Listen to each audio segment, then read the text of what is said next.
Things only get better and better for the Philadelphia Eagles as they rout division rival New York Giants. Jalen Hurts and this Eagles offense were seemingly unstoppable today in New York, dropping close to 50 points to clinch their playoff spot. Not only were we able to help ourselves, but the Vikings lost to the Lions, giving us a bit more cushion in this race for the #1 seed. While coming into these games, many knew Philly was the class of the NFL, but also were aware that these last two games would show us a lot. Facing two 7-4 squads and winning by a combined score of 82-24, BG may have said it best that our best ball is happening now. So let's talk about it. You want Philly? Yeah, let's do it. Let's do it. What's going on, you guys? It's your boy Joe Castro, aka Philly Fresco, and this is Philly the podcast. The Philadelphia Eagles are 12-1. The Cowboys barely beat a 1-11 team, and the Vikings make our chase for this first round bye even easier. The magic number is now 2. The Eagles win 2 more games, and they clinch their first 1 seed since 2017. We're gonna start with the bad. Look, the Eagles started this game fast, and with that, at times comes injuries. Philly lost Reed Blankenship to a knee injury. Kyron Johnson dealt with a shoulder. Punter Aaron Sippas had an ankle injury, and we narrowly avoided a big injury with Lane Johnson. It's safe to say that health is still a concern for our Birds. They hope that Kyron and Reed may not miss too much time, but Eagles may be on the hunt for a new punter. Former Titans Brett Kern being a name that's said to be at the top of a short list. So the Eagles might be looking for a punter. I will say I don't want to see Kayvon Wallace on that field when it comes to big time games, and I definitely felt like Kyron was finding an important role on this defense, but these are injuries that we can overcome. But going against a couple electric offenses in the next couple of weeks will definitely test that hope. So that's the bad. We're going to hop right into the good because I'm telling you, there's really not that much bad, right? I had to get the bad side out first, but look, these Birds are 12-1. Jalen Hurts ends the game with 380 total yards, 3 total touchdowns. A.J. Brown, Jalen Hurts, and Miles Sanders all now have 10 touchdowns.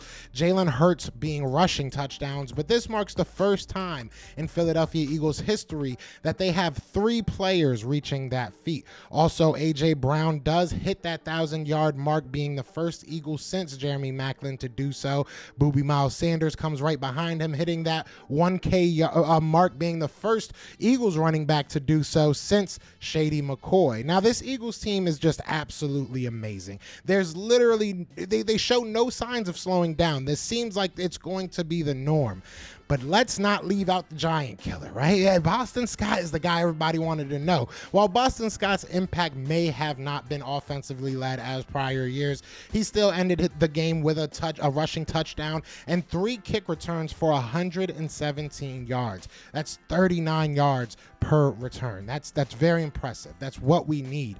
It feels like whenever we as fans see something that worries us, this front office and staff is just a step ahead of us, just ready to fix it. They're just waiting for us to say it, and then they just go ahead and fix it right before we were going to say it. So thank you to that. Thank you for that. I appreciate that. I really do appreciate that as an Eagles fan.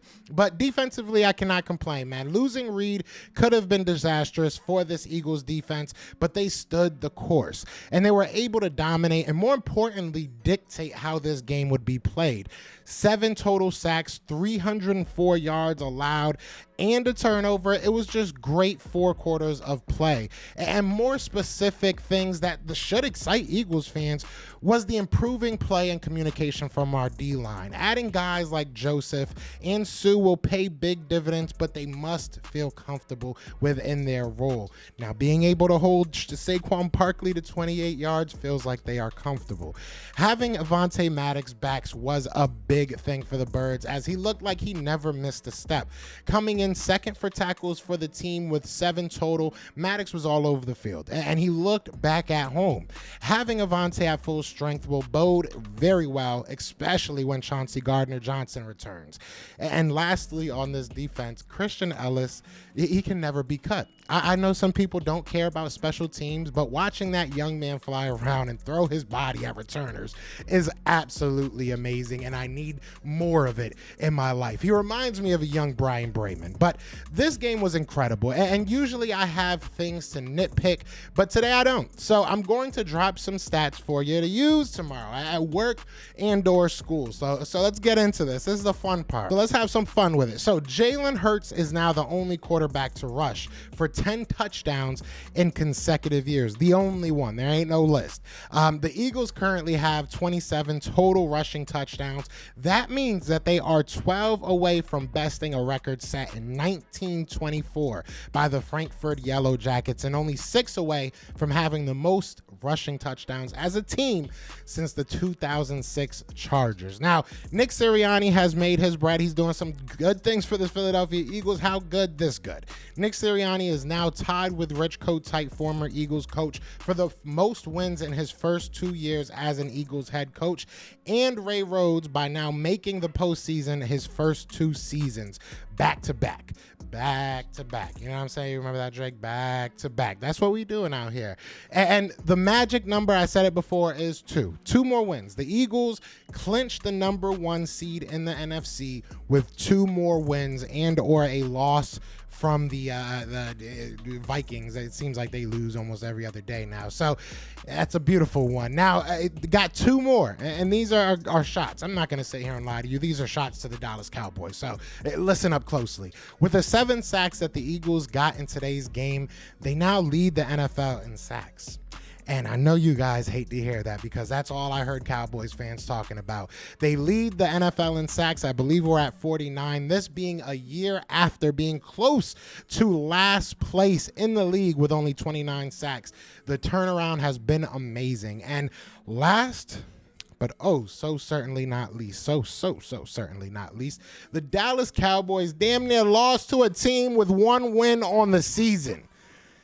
That has nothing to do with the Eagles, but y'all terrible, man. Y'all just terrible. But either way, y'all let me know what y'all thinking in the comments, man. But other than that, y'all know what it is. Y'all know what it's going to be. The Eagles are 12-1, and y'all can't stop us. Y'all can't stop us now. But y'all know, it's Fly Eagles Fly, and we are out of here. Peace! Eagles fans everywhere, this is for Yeah. you. Fly Eagles flying on the team. Touchdown. Time to get Jalen this ring. You don't really want to start a thing. This a bird gang nation, baby. It's a Philly thing. Hater, and you looking like you type trash. I'm just here calling on Philly the podcast. And we can call a man dog or watch Miles score off the handoff. Rest of the division, your man soft. Jackson like Sean, hunting like Randolph. Season here, really time to do them in. Your boy Philly Fresco. Thanks for tuning in. So, what's the word on that Sippis fella? Is that how you say his name? Aaron Sippis. I mean, look, you know I've had Aaron on the show. It stinks. Realistically, punter is probably the one position I feel like we can get somebody. They've been talking about getting a former Titans punter. So there's a lot of punters out there. So it sucks, but I think that will be all right. So, how about the fella replacing Chauncey? Is it Gardner Johnson? Is that his name? Reed Blankenship is going to be tough. I like Reed a lot, man. You've been seeing him make some big plays. It sucks. Chauncey Gardner Johnson hopefully should be back in like the next couple weeks. And from what I heard, it's not the biggest of injuries for Reed Blankenship. It is his knee, which is never good. But I don't think it's going to be like multiple weeks. I think we'll be all right. He's been killing it. He's definitely been killing it. But, I mean, we've been killing it. The Eagles been killing it. We've been looking good. So, we all hate those Cowboys, but, They're trash. winning. How about those Cowboys? They're trash. They won a game. They won a game against they won their game today. They did win their game. But they barely won a game against a 1-11 team. There's context to things. Yeah, but we need them to start losing. We definitely do. We control our own destiny, though. That's all we can ask for as the Eagles team. So it is what it is. But on to next week, right? Fly goes fly. Yep, on to the Super Bowl. Yes, sir. All right.